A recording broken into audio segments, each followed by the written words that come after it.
My name's Andy. I'm 24 years old from Connecticut, small town New Fairfield by Danbury. Yeah, by Danbury. Yeah, everyone knows Danbury. Yeah, we used to go to the lakes in there. Yeah. So yeah, from Connecticut, small town. 2 years ago, I had a stroke on August 20th, and when I was first in the hospital, I couldn't breathe on my own, so I had breathing and feeding tubes, and I couldn't move my legs or either of my arms. So for a while, I was just, stuck in bed, and eventually I was lucky enough to be able to regain movement in my legs and arms and, improve my speech, and I can, breathe and eat on my own. So this phoenix tattoo represents me rising up from the ashes and, beginning a new life, a new journey. So you ready to get this tattoo? Yeah, I can't wait. Last August was 2 years, so I want to, add to the piece, make it even better. What made you want to come get it here at Empire? I was visiting Miami, visiting an old friend. This shop popped up when I was online, and through the different images and reviews and all of that, it just seemed like the place to go. All right, so now that I got Andy's arm, I'm basically just drawing some bottom takeoff lines. I did some quadrants here, to surround the phoenix. I like to pretty much attack every different area independently, so that's why I draw those lines. Now remember, you're not always going to tattoo every single line you draw.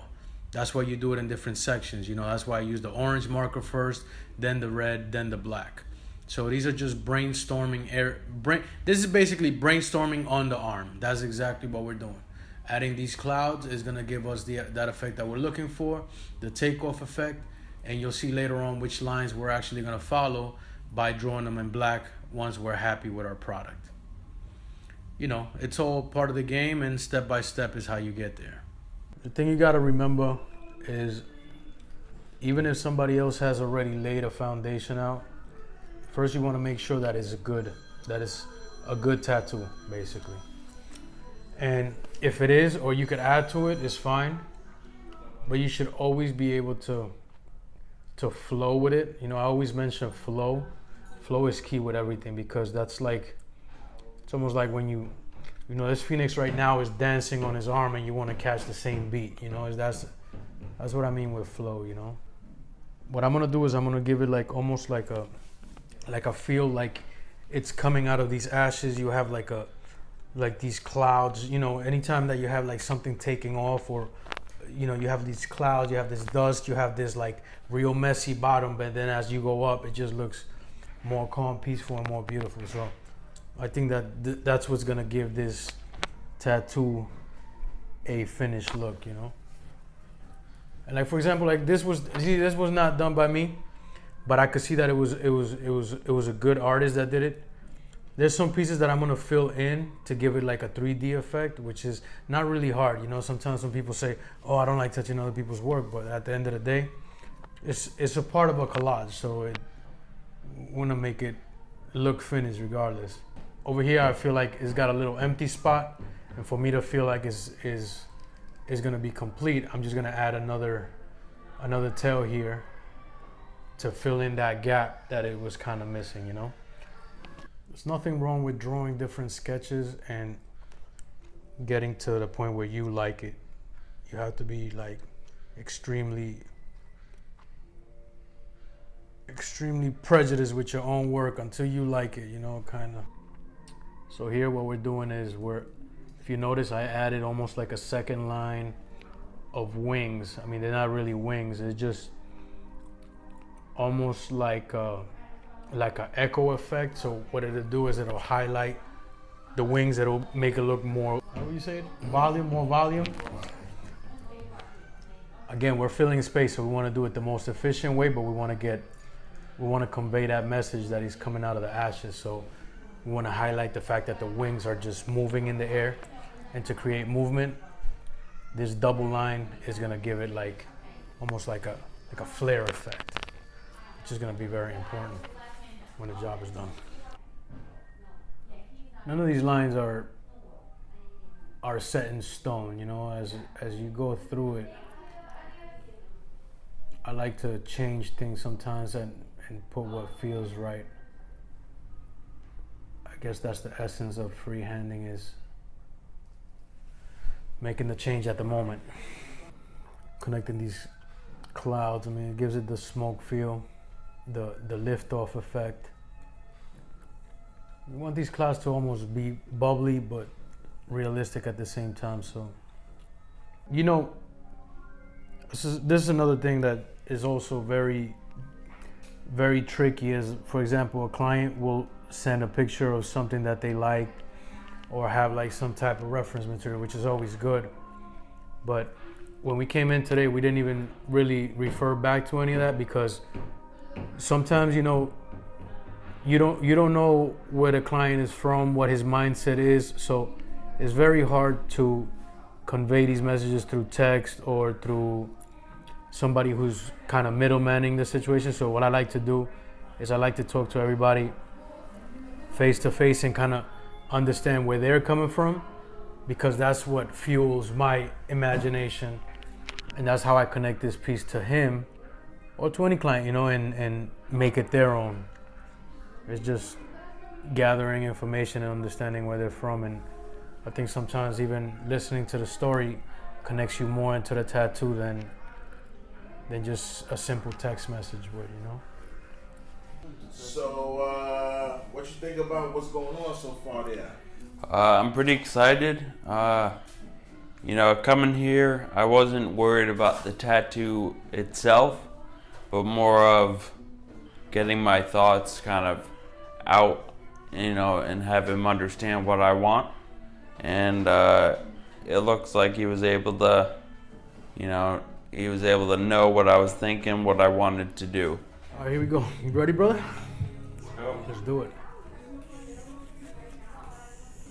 Working on some cloud work here. And again, we're not doing super realistic and we're not doing traditional. We're doing a mix of both. So you could outline the clouds, but you don't want to outline everything, to still keep that realist feel.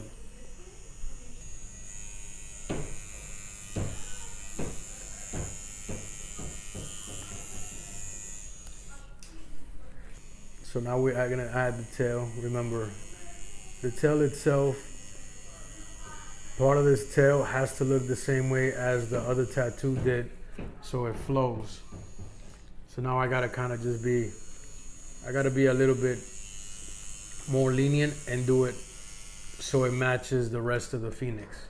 Because if I do it my style, everything my style all the way, then it's not going to match the phoenix. So anytime I tattoo and I'm doing any line work or anything, just remember I hover with the needle. I don't ride the tube. Remember I said before, riding the tube means that you dig the needle all the way in to the point where the plastic is riding over the skin. You don't want to do that.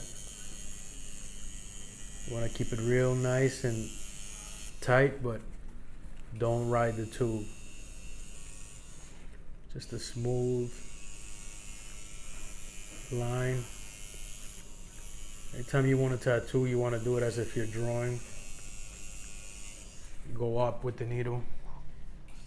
Try to minimize going down. Always go up so you can see what you're doing. Stretch the skin. Always stretch the skin. Creates a better canvas. Stretching out the canvas, you could paint it much better. And when the skin is tight, the lines just go in so much smoother. You only have to do them once. Good, man. Good? Yeah. Doing a little bit of shading now. The shading is what brings everything together, you know. It's like you put the line work is the structure underneath, the shading, you know, is the paint, the roof. all the little knickknacks that make the project look finished. So that's where the magic happens. Okay, so we're working right now on the clouds. We're shading the top of them to give it that 3D effect. You know, keep one side empty, the other side shaded.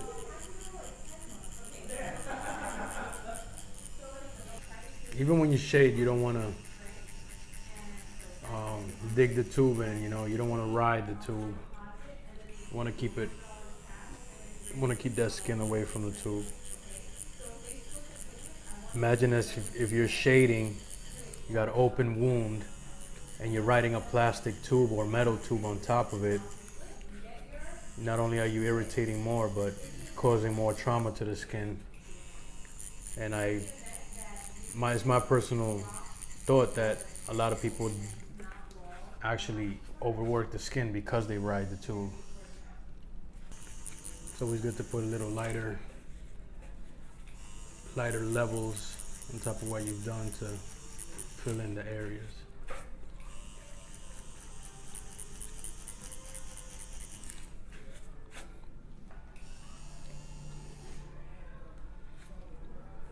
So the circle motion basically creates more contrast. You pack a little bit more ink in, you know, you use it on the edges, it creates a lot of contrast, and it's just really good to amass that ink. By the time you're finished with your project, it should really look like this. Yo, who directed this shit?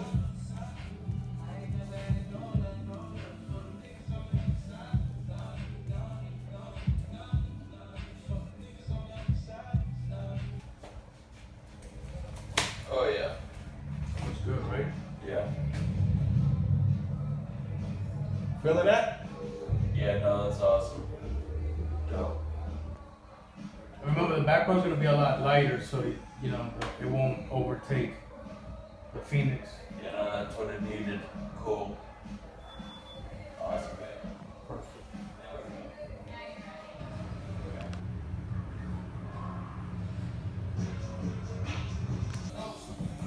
So we're all done now. Came out awesome, better than I could have hoped. You know, it was good. It wasn't uncomfortable.